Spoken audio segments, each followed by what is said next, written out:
Hello, everyone. Welcome back. Now, ladies and gentlemen, first of all, for those who've been with us, yesterday and also this morning, welcome back, everyone, here at the Energy Security Hub at the BMW Foundation.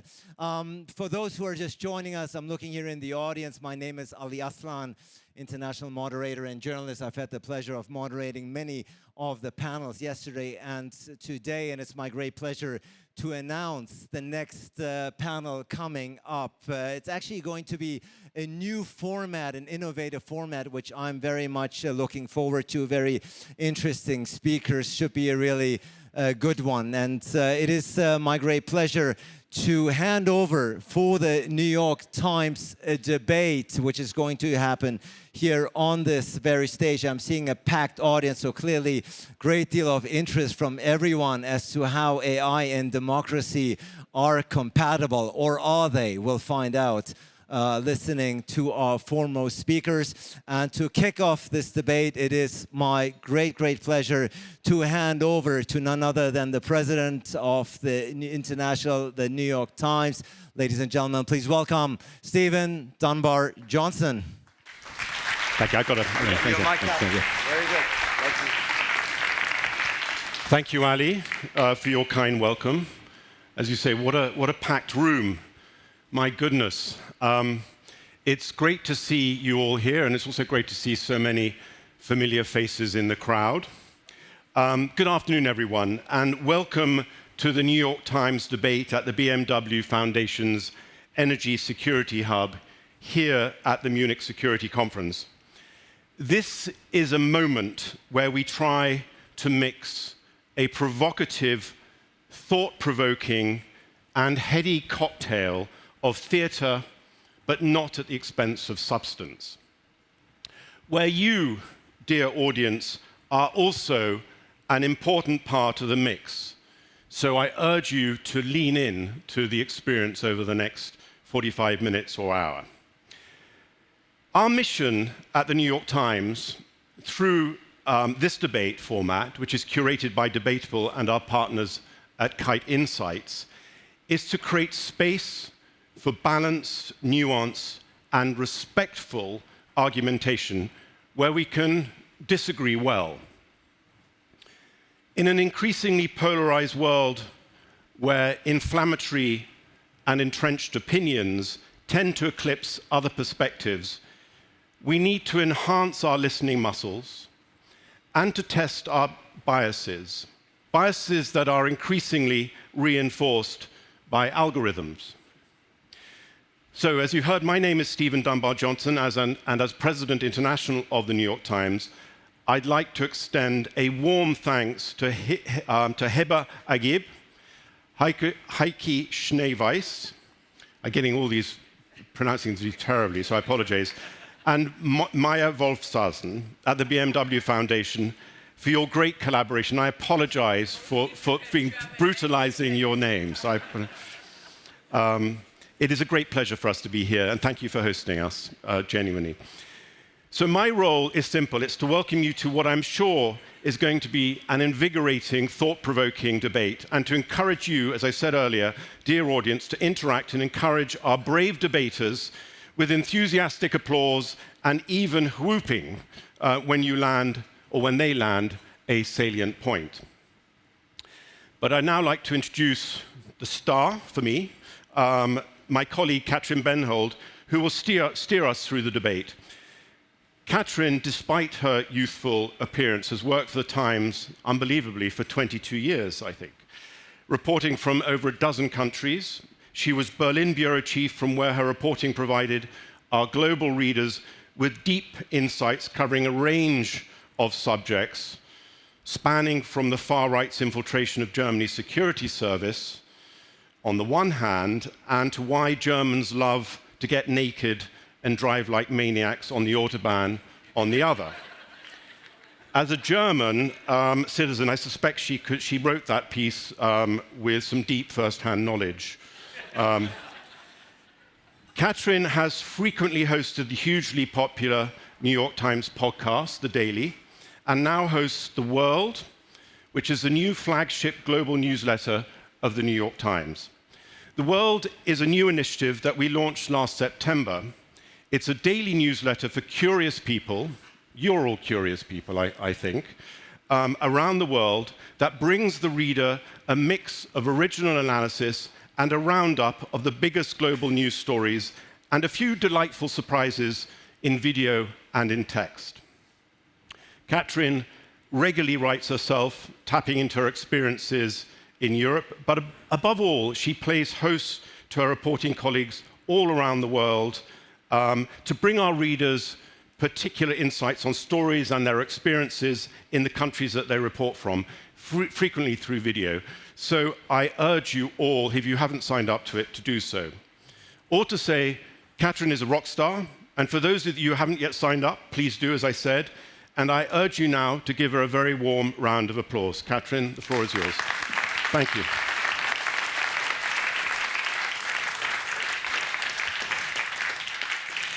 Thank you very much. I do feel like a rock star now, and I promise nobody will have to get naked today. So the motion today is democracy too slow for the AI race? I'll tell you a little story. A couple of weeks ago, I was in Davos, and I made like a vintage human being, I made a mistake. I ended up in the wrong room, but it was very lucky, because in that room was Yuval Harari, a philosopher, a thinker, author of *Sapiens*. And he gave a talk about humanity and AI. And he had this really interesting framing. He said, think of AI as a new kind of immigration. AI immigrants are going to flood your economies. They're going to take your jobs. They're going to change your culture. They're going to change the language. If your society is okay with that, fine. If not, you need to regulate it now, because in 5 years' time, it's going to be too late. AI is moving incredibly fast. I mean, ChatGPT wasn't even around 4 years ago.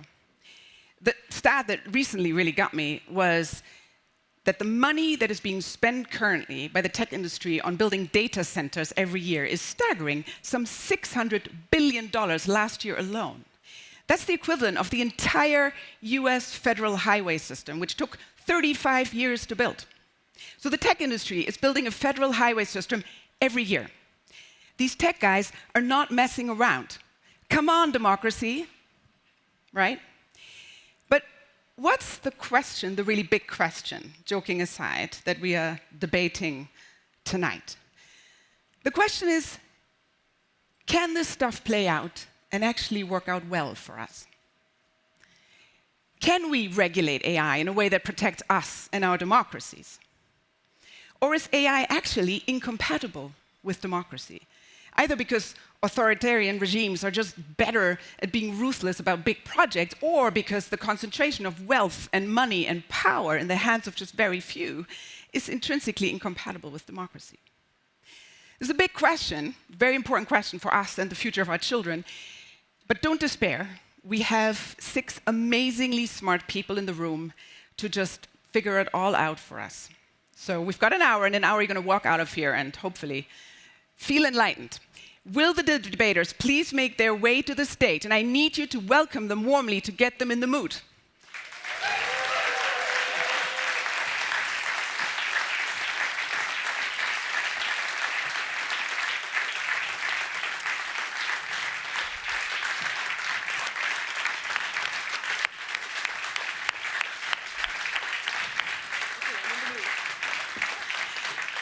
I think you're in the mood. I think you're in the mood. Okay, great. So arguing in favor of the motion, democracy is too slow for AI, for the AI race, we have Parag Khanna, Wendy Chang, and Andrew Perry.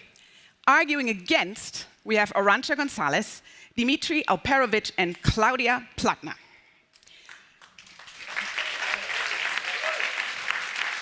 Yeah. Interesting gender distribution. Maybe we'll comment on that later. So let me explain how this is going to work. And just to be clear, you, the audience, are going to actually determine who the winner is. Yeah? You will eventually decide. So you have to listen carefully to each argument. You're not judging, hopefully, on the basis of your preconceived ideas and opinions on the subject, but on the basis of the arguments put forward and on the strength of their persuasive power. Some of these arguments, by the way, may be exaggerated for effect. Our debaters are not necessarily arguing exactly their own opinions. They are defending a specific position. For the sake of the debate, I need to say this to protect them, but also in order to tease out the kind of provocative questions that we're dealing with here. And also, I need you guys to be really noisy. You were good just now, but I need you to be even noisier. Applause and cheering are actively encouraged. We just did one of these in Davos. Yeah. I promise you, in Davos, the New York Times debate was the noisiest and most raucous event of the World Economic Forum. Everybody testified to that. It was fun. And so hopefully we can match that today. So first we'll hear from our debaters one by one. We'll alternate between teams, a pair each time. You will have 3 minutes at a time, no more. We'll have a timer, and we'll be ruthless in cutting it off. I'm German, so you know. Then we will turn to our jury. They're sat here. And they're the highly esteemed Meredith Whittaker. Meredith, where are you? Meredith, there we go. Kevin Casas-Zamora. There we go. Thomas Ridd. There we go. Jury, yes, clap, give the jury a hand. Now, the jury, like I said, is not here to decide the winner. That's for you guys. The jury is going to give feedback to each debating team, sort of tease out what was good, what was maybe not so good, or where the blind spots were, and maybe help them sharpen their argument for the final round, because then each team is going to nominate one debater, and they're going to go head on in the final showdown, which is going to be so fun. And then you guys, the audience, will get to decide the winner, which is basically by giving them applause and making clear by the noise level who wins. So I want to practice that once, just to make sure that you can do this. The New York Times applaudometer has a good track record. So let me just try this with a sort of random motion. If you believe the US should invade Greenland, okay, that didn't really work. If you believe the US should not be allowed to invade Greenland, yeah, okay, yeah. So that is what you're going for, teams. That is the winning sound. That is what you're going for. Let's get going. So on the for side, can I get the first, Parag. Can I get the first team up? Parag and Arancha. On the for side, we have Parag. And one thing you need to know about Parag is that when the Berlin Wall fell in 1989, he was there like a shot. And he stole a few pieces of the wall to take back to New York to give to his friends. So this guy is resourceful and ruthless. Just need to know that about him. On the other side, we have Arancha González, and what you need to know about her is that she's done this before. She's done a New York Times debate before, so she was able to feed insider information to her team. So this is going to be spicy. But anyways, without further ado, we've got a 3-minute timer set. Parag, you go first. Good luck to you. Thank you. Ladies and gentlemen, this is a debate about governance. So let me begin with a casual reminder. Not a single human being east of the city of Istanbul cares even remotely what you think about their government. It is also true that not a single human being south of the city of Istanbul cares what anyone north of Istanbul thinks about their government.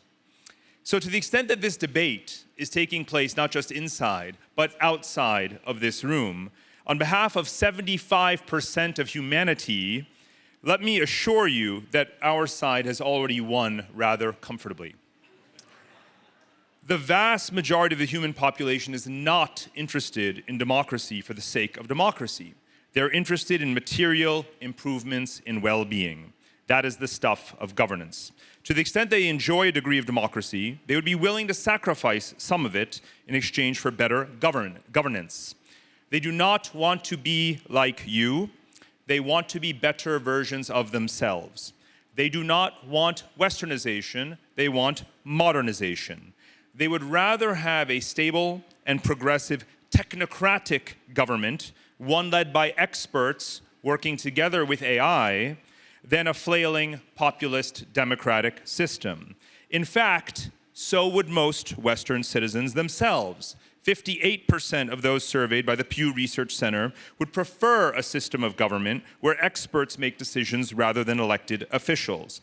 So even the West is finally exiting this la-la land of liberal mythology by which legitimacy derives only from democratic inputs.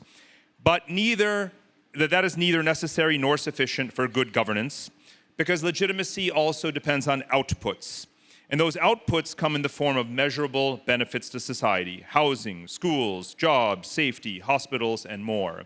And a good government is already legitimate if it does these things, but it can be more legitimate if it does so effectively with AI. So let me be clear.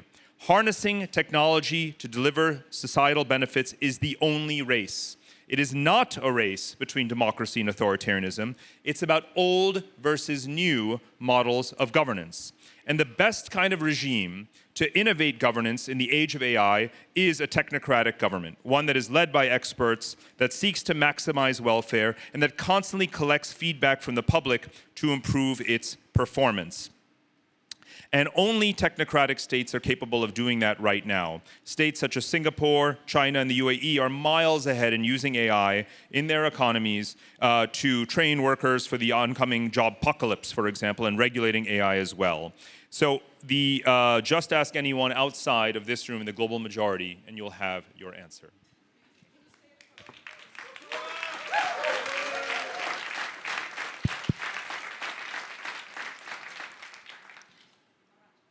This is not about the North against the South or the East against the West. This is about you, the people. This is about you and your children. And this is not a race. This is not a race. This is, if we frame and we are told that this is a race against China, a race against time, a race so urgent and existential that democracy itself becomes a burden, that rules become a burden, that safety, security become a burden, that you become a burden. That framing is not only wrong, it's dangerous. Because the moment we accept that AI is a race, we have already accepted the conclusion that the only way to stay ahead is to centralize power, to silence dissent, and to move fast at any cost. That logic doesn't protect democracy, doesn't protect you or anyone else outside these walls. It dissolves it. Let's be very clear. AI is, the AI is not a 100-meter sprint. It's a global, interdependent, cumulative field of research. The race metaphor ignores the reality of how innovation actually happens. When we call this an AI race, we imply that speed is the only metric that matters. But in a technology this powerful, a speed without oversight is not an advantage, it's a liability. It's a liability for you. Democracies don't fall behind because they debate. They stay ahead because they can correct. They adapt. They learn from criticism instead of punishing it. The race framing also assumes that authoritarian systems have some form of inherent advantage. History tells us a different story. Open societies have led every major technological revolution of the last century. They allowed disagreement, they allowed creativity, they allowed failure without punishment. These are not weaknesses, these are strategic assets. The real threat is not that democracies are too slow. The real threat is that we panic ourselves into abandoning the very principles that made innovation strong. If we frame this as a race, we will act like racers. Heads down, blinders on, sprinting towards a finishing line that doesn't exist.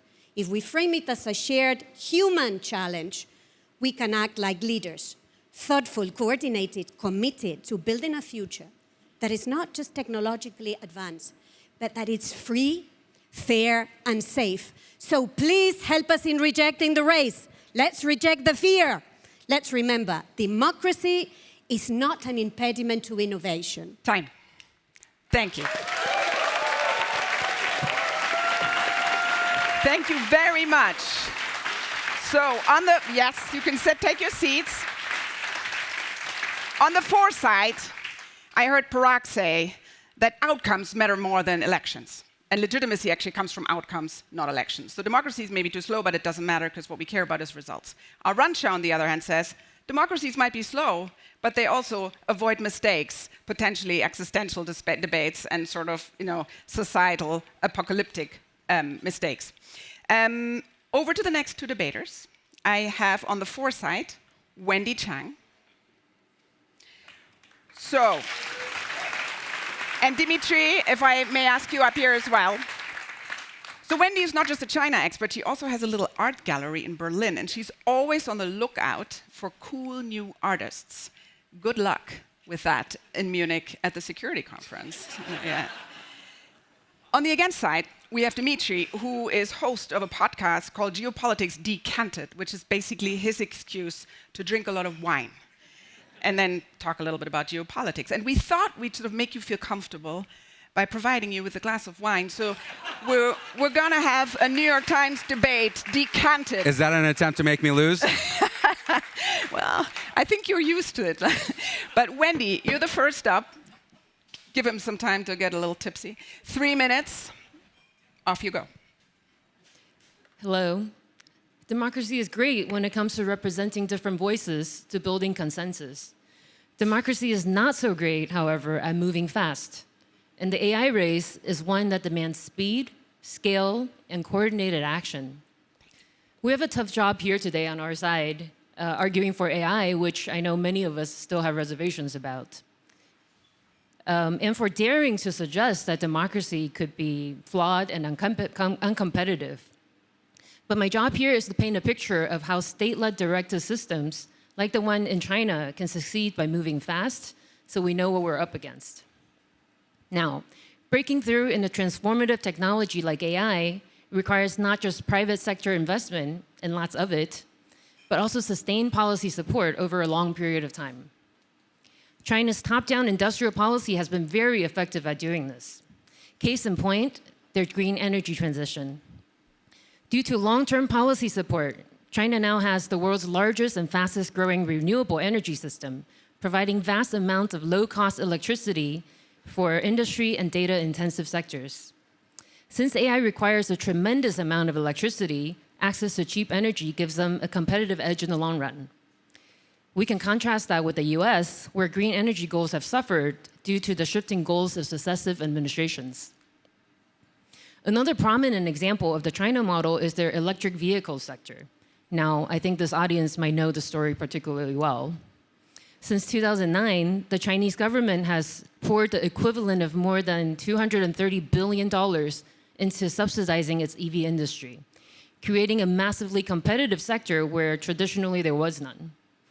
Now, Chinese-made EVs are some of the most advanced products around at the most competitive prices. I know. Many of these same car makers, by the way, are now turning to making humanoid robots. And this is what many consider to be the next frontier in the AI race. There are still dependencies on Western software and chips, to be sure. But they're on the whole advancing fast due to crossover knowledge and existing supply chains. Before long, our markets could be flooded with Chinese-made robots. Robots illustrate an important point about the AI race. It's not only about the most powerful AI models, it's also about transforming their capabilities into applications across different fields. And here's where China's speed, scale, and coordinated action might beat us. Western democracies are still ahead in AI for now, at the leading edge of innovation. But the fast, whole-of-nation, undemocratic approach of China could overwhelm us if we sit on our hands for too long. Thank you very much.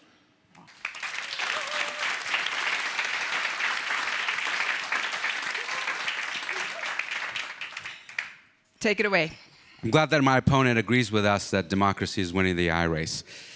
The proposition is democracy is too slow for AI or China has won the AI race. But to argue for one side or the other here, we first have to define what winning means. Some would argue that whoever first achieves this elusive but horribly undefined term AGI, artificial general intelligence, will be the victor. I propose, however, that we use a different and arguably much more important metric for winning, which is when we achieve runaway intelligence or recursive self-improvement. That is when AI starts building itself autonomously with minimal or no human involvement, which is probably a few years away. The reason that is such an important milestone is that we can expect a very steep exponential explosion in AI capabilities whenever that point is reached. Instead of having new models come out every 6 or 4 months, they could come out every second. Imagine the capability that we'll have at that point. And whoever gets there first is likely to be permanently ahead as long as they have sufficient compute capacity to keep feeding this AI beast. I argue that not only has China not won this AI race, but it will lose to the West, who is definitely not too slow for AI.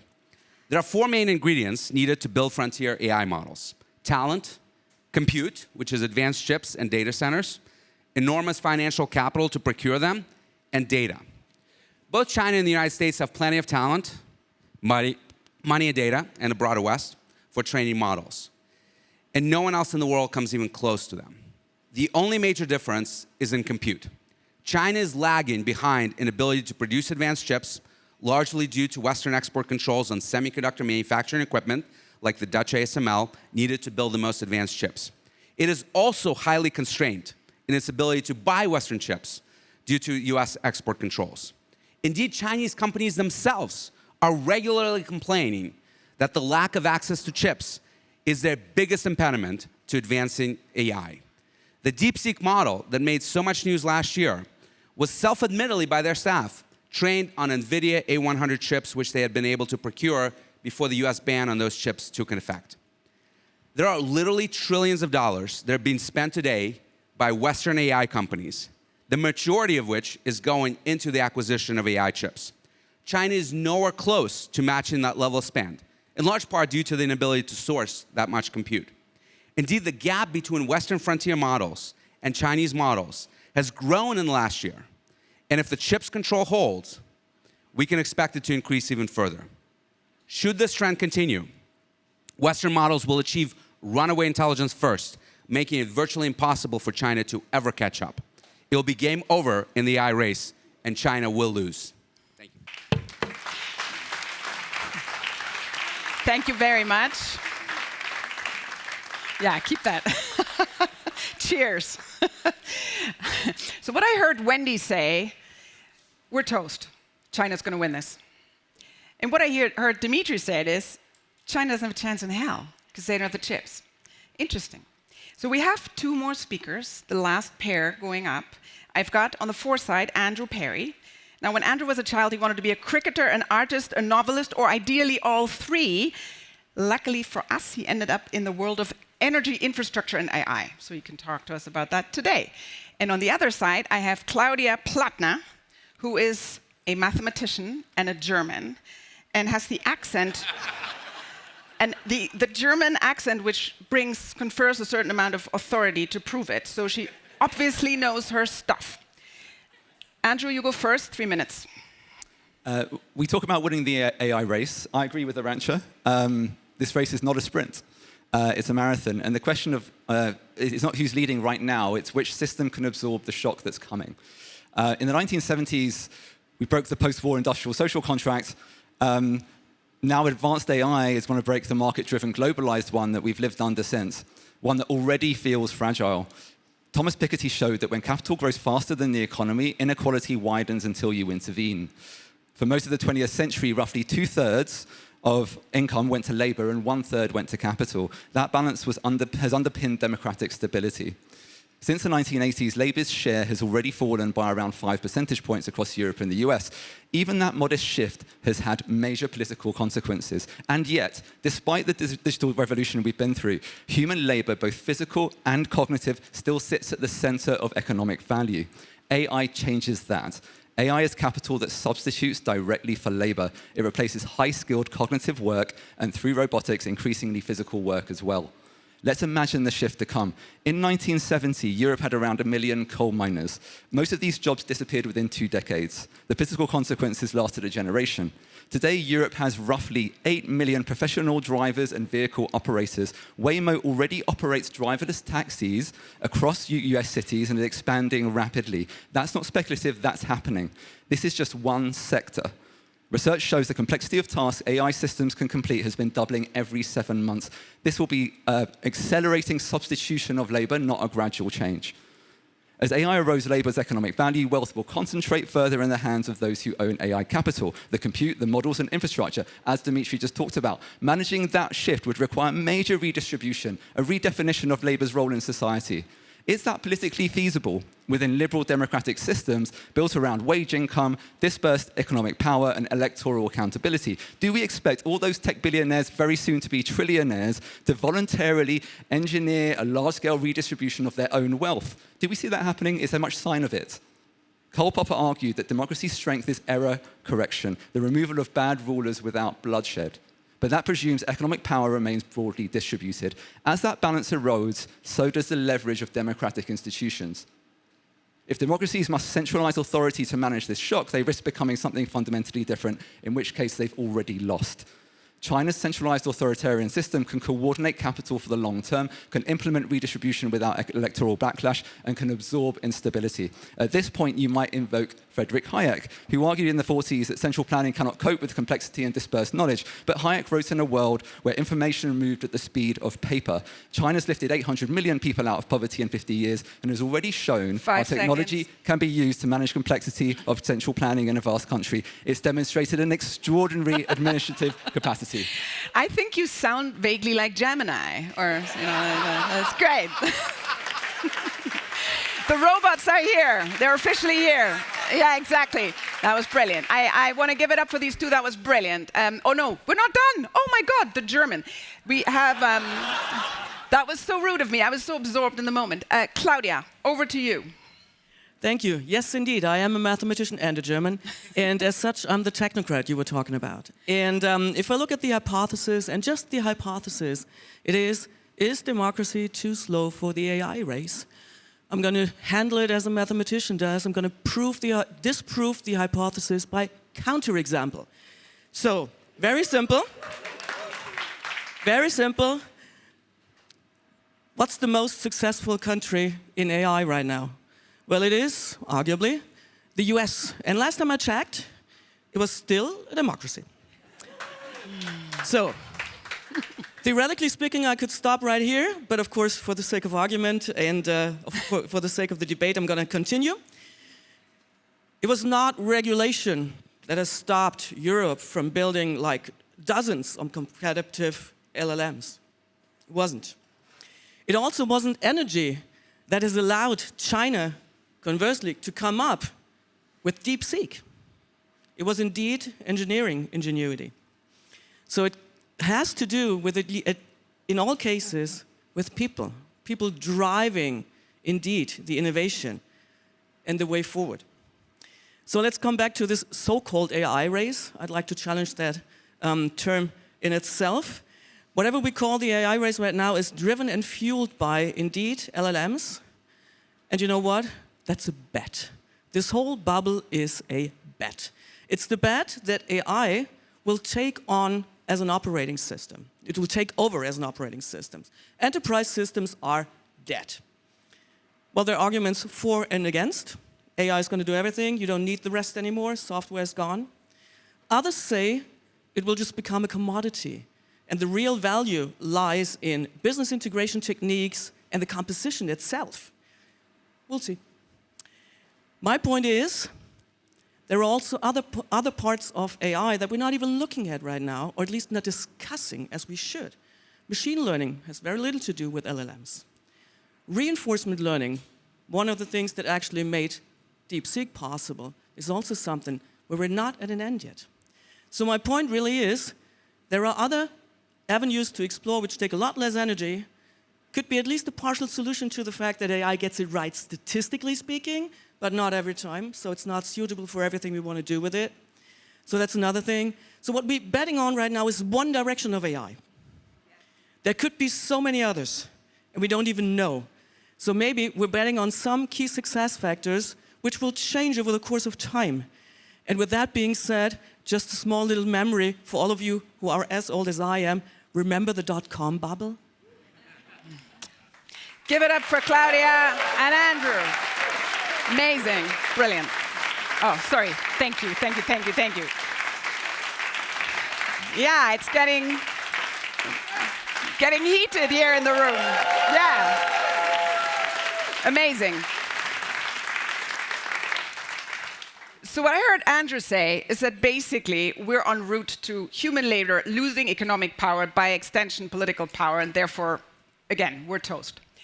Claudia was arguing, on the contrary, one sort of crucial ingredient for innovation in AI is actually freedom. Freedom, a free society, the freedom to innovate. China doesn't have that, we do. So, hallelujah, maybe there is a way out. So it's getting close to crunch time. I'd now like to invite our distinguished jury members to join us on stage. Maybe all of you could come up. And we also have you on a tight clock. You will each have your 3 minutes. And just a reminder, you're not deciding the winners, but I would love your feedback on the good stuff, on the blind spots, and on anything that might help these teams to then sharpen their arguments for the final round.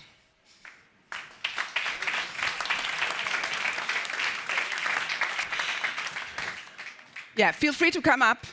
Kevin, do you want to go first? I can go first. Okay, I see. Well, actually, you're being deprived of 30 seconds. I think you have 2.5 minutes. It's nothing personal. No, I was actually told that I had 2.5 minutes. Oh, there we go. Then I was told the wrong thing. 2.5 minutes for each of you. No, you can't take it back now. Right? So anyway, thank you so much for this wonderful invitation. Look, 3 things. I'm rather surprised that no one has mentioned the pandemic in the course of this discussion. No, I won't do that. Because there you have a huge event in the context of which authoritarian systems were supposed to be inherently advantaged, because speed of reaction was a big thing during the onset of the pandemic. And I seem to remember that 6 years ago, there was a lot of hand-wringing in the democracies about the very clear advantage that supposedly a system like China had. Well, 6 years in, I would claim that the picture is far more complex. And I would claim that all things considered, democracies came out looking much better than they looked 6 years ago, and authoritarian systems, including China's, came out looking much worse than we thought at the time. And the reason for that is the ability of democracies to self-correct and to avoid or mitigate at least the probability of catastrophic mistake. Number one. Number two, I think it's been mentioned here in passing that AI will create immense inequality and concentration of power. So one critical question here is, which system is better equipped to deal with the societal reaction that this will inevitably engender? And the jury is still out on that one. My impression is that, generally speaking, democracies have a lower level of tolerance to extreme concentrations of power and wealth. And last, and this is perhaps my most important point, is about the framing. I have, deep problems with the notion that the only thing that matters is the speed of adoption, for a variety of reasons. I mean, I wish that we had Kevin, that conversation about speed when social media came along. And not just that, if you're I also wish you had more time, but you don't. Let me finish Okay, you've if you're literally the got 10 first to seconds. reap the benefits, you're also the first to face the costs. So if you're going to make this about speed and speed alone, you're placing a wager that AI will bring more joy than pain. You see, okay, speed you're wins, proving but that democracy is speed too slow. also kills. It's too slow. Thank you. Right. Okay. Go for it. All right, too slow for what? What are we actually talking about or doing here? Because I want to start with the frame as well and maybe be a little bit somber. I don't think it's just a fun thought experiment in some ways when we're looking at real attacks on democratic institutions and processes.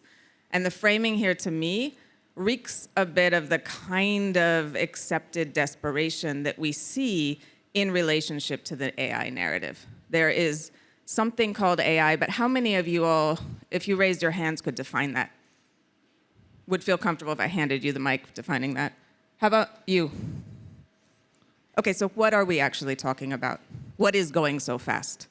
All right, what are we talking about when we talk about democracy? Is this electoralism, a very narrow form of collective governance that has been hollowed out in my country by campaign financing and the disciplining of global markets where capital flight disciplines states, not so much popular will? Is that what we mean?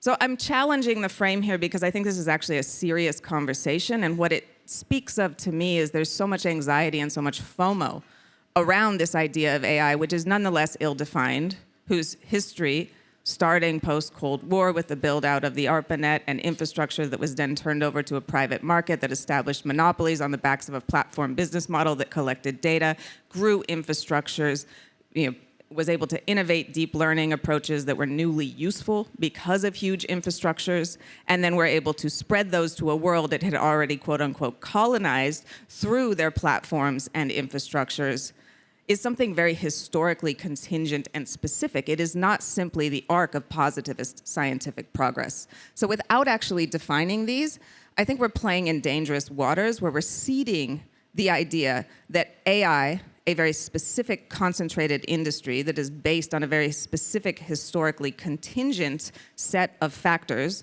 that is governed, controlled in 2 jurisdictions in the world by entrenched economies of scale with network effects, is somehow synonymous with human and scientific progress, and our job is just to lay down and take it. Thank you. Thank you.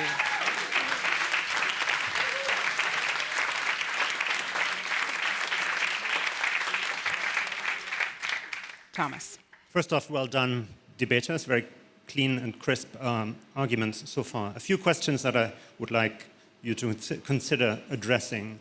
And some of my co-jurors have already raised very important points. So first off, if we look at algorithms that control our social media feeds or whatever feed you have in mind as a form of artificial intelligence, there's a good argument to be made that is the case. Then really we're not talking about some future effect, but we're already suffering from some of the effects of these advanced technologies. And indeed, it appears that democracies, and really we're looking at one democracy here, the United States, because that's where AI is at the leading edge, and social media as well. The United States is leading the pack and raising this hard question for us. Is winning that race a form of losing that race? By exposing us to the effects of AI, look at the labor markets, computer software developments going out of work, accountants, lawyers coming next. Are these effects the same in China? Are they hitting China on the labor side, labor market side in the same way? Obviously, much bigger manufacturing sector. Interesting question to raise. How about on the political side? Is the political system in China better equipped to handle social media and soon the AI impact? Also a hard question. So really, the question is, what is winning if we only define it as getting to first adoption first? Maybe we should talk about harnessing that technology for the right value system in a way that is future-proof, because that race, obviously, and that's where my framing comment would be, why race? This is not going to be over. Are we stopping using AI technologies after the race is over? Surely not. So this will continue for our entire lifetimes and beyond. So let's stop talking about the race. I think I did it in 2 minutes. Amazing.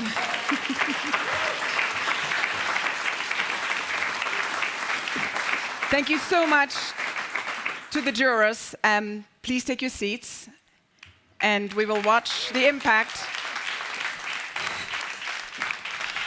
of that feedback. I have a couple of things to add, just because, as I mentioned, I was in Davos a few weeks ago, and AI was a very prominent topic, as was the extreme concentration one might say, obscene concentration of wealth very much on display. The two chairmen, and they're men, they're always men, of the World Economic Forum are billionaires now, officially, Larry Fink and Andre Hoffman.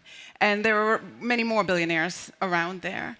In 1987, the number of billionaires in the world stood at, from memory, 87. I think it was 85. I think it's 85. 1987 was 85 billionaires. Today it's 3,000. We have 3,000 billionaires, and the net worth of these people is exploding. We've got Elon Musk, who's heading to become the first trillionaire. He's at $700 billion already. And I met Ken Rogoff, who, as you know, is not exactly a left-wing radical, but he was sort of expressing his shock at this extreme concentration of wealth, former chief economist of the IMF, and campaigned for Senator, or advised Senator McCain in his presidential race. And Ken was saying that in 2018 he had a call from an early Facebook investor who said, "Can you believe it? There's a company that's now worth $1 trillion." And Ken said, "Yeah, it's incredible. I mean, Apple, $1 trillion, 2018. And this guy said, "Do you think that we'll ever have a company that's worth $2 trillion? And Ken recounted to me, he said, "No, I don't think so. I think we'll regulate it, honestly, because that's just crazy." Of course, a year later, Apple was worth $1 trillion, and today we have NVIDIA, which is worth $4 trillion. So I think it's really worth keeping in mind that the concentration of wealth that some people, including Andrew, that is going to be amplified, is being amplified by AI, is already happening, and in some ways is already undermining democracy, because these people obviously fixing the system.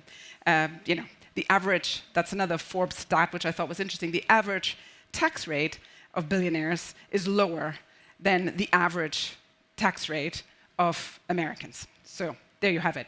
I want to now move into this period where teams have a little word with each other. They can identify one team member who will go into the final round, make their best argument.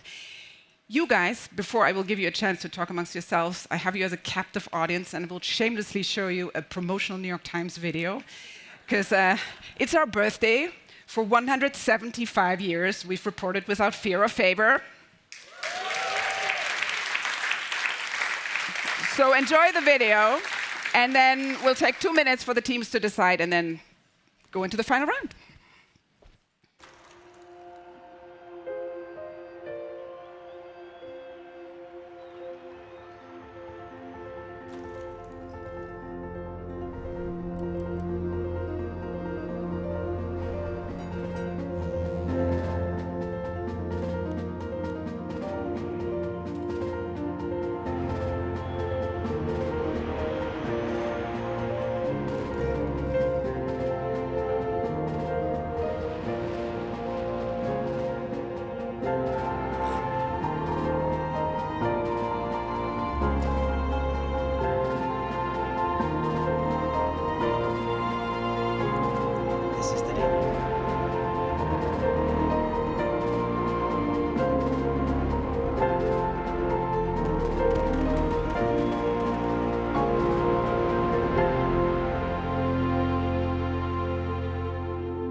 we'll give them a couple more minutes, or maybe one more minute to just, yeah, and you can talk amongst yourselves, what you've learned, you know.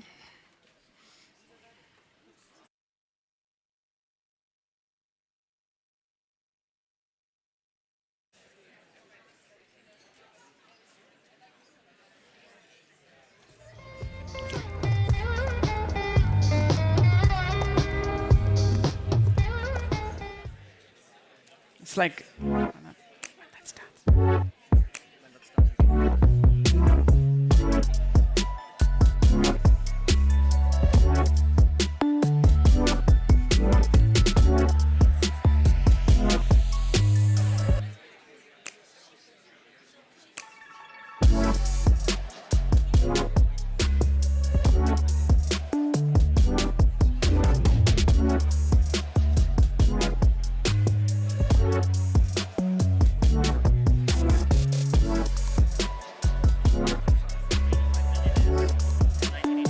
Yeah, 3,000 now.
Okay. Time is up. We're going for the final showdown. Now, okay, guys, come on. Yeah. Don't be such a German audience. That's it, better. Now, Dmitri is a little bit too tipsy to do this on his own, so he asked for help. So the two are going to pair up and do it together. 1.5 minutes on this side, and then we have Andrew valiantly stepping up on his own to face this team. So can we please have this side up on the podium and Andrew as well, so we have a nice little bit of tension on the stage. You only have 1.5 minutes this time round. Listen carefully, because this is going to clinch victory. You guys are going to have to make up your mind, because after this, I'm going to ask you to make a decision. So we're going to start on the other side this time. It's the against team that starts, and you can start now. Well, first of all, I'm very glad that our opposing team and members of the jury have already conceded that the West is winning the AI race. I'm glad to take that feedback from them. But we have to address the drawbacks. There's no question that AI will have dramatic consequences and downsides to the labor markets and social media, impact on our democracy, as has virtually every technology we ever invented. Who here, raise your hand please, does not want to see the internet, does not want to use the internet, does not want to use computers, does not want to use cars, does not want to use factories? They've all come with terrific benefits and horrible downsides. But democracies are capable of managing them very well. And if you want to see what authoritarian regimes do when their economies falter, look at what just happened in Iran. Democracies elect new leadership, authoritarian regimes gun down their people in the streets. In democracies, rich people are taxed. Markets are regulated. In authoritarian regimes, rich people are put to jail or thrown out of the window. In democracies, workers are stakeholders. In autocracies, workers are pieces in a chessboard to win. We don't have to imitate, we have to innovate. We have to invest in research, global talent, build alliances, create rules, and ensure that there is social safety nets. By the way, there are places where this is being done. So who says democracies are too slow to win this race? In this continent, in this country, in Europe, There are rules on artificial intelligence to protect your children, to protect you against pornography, and much more. It's been done, and it's been done now. Thank you. Amazing.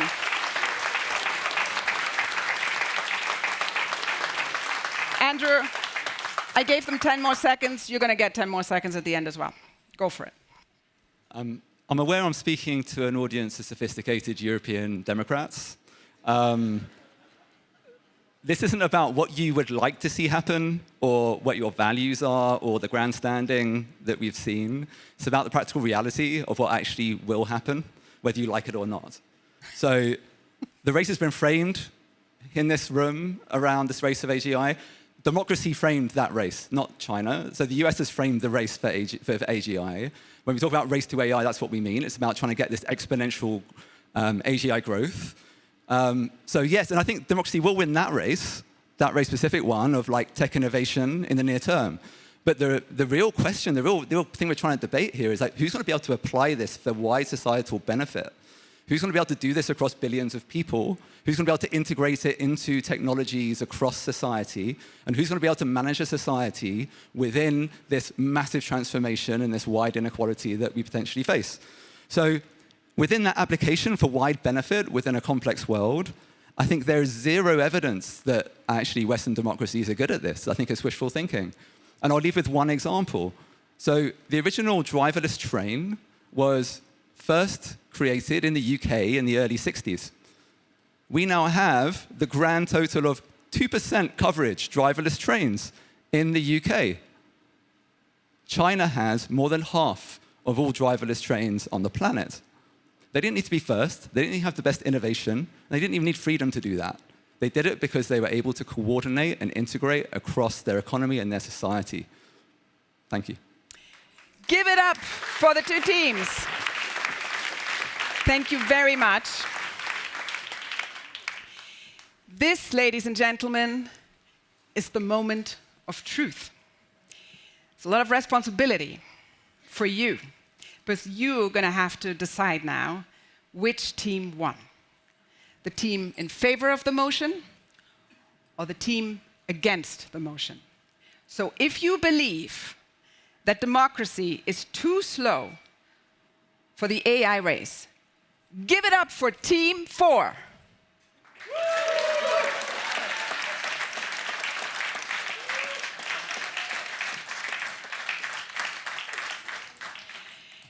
And if you believe that democracy is not too slow for the AI race, give it up for Team Against.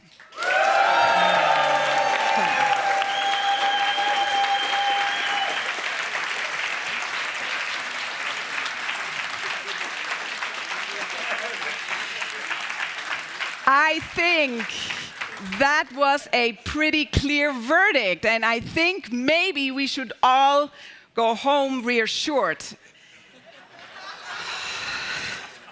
Or maybe we're all deluded, but in any case, this was great. I want to congratulate you guys for winning this resoundingly. Well done. Maybe the alcohol helped, and I'm sorry if I deprived you, actually. But thank you all very much. This is my favorite debate in Davos. It's definitely my favorite event in Munich so far as well, although AOC last night is kind of a close second. That was fun. But listen, have a great time. Mingle amongst yourselves. I have a few more words from Stephen, and see you around. Thank you, Katrin.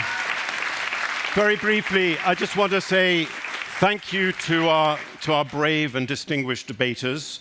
Thank you to our jury members, even for critiquing the motion. You made a very good point, the framing of the motion.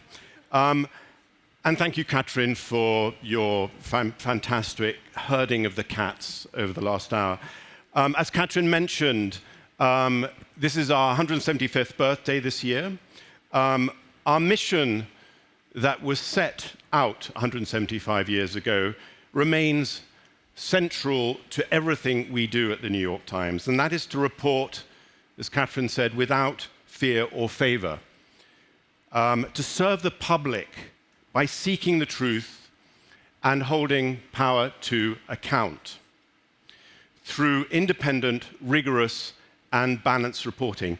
And I think these debates, in the spirit of listening and respectful argumentation are, I believe, another manifestation of those values. So I would like to thank the BMW Foundation for their support in hosting us this afternoon. And I would like again to thank our jury members, but particularly you, the audience, for participating and getting into the spirit. So thank you very much for coming. Thank you again to BMW and everybody, and I wish you a very good afternoon. Thank you. Very nice. Thank you for having us do this. Thank you. Really fun. Well done. Thank you.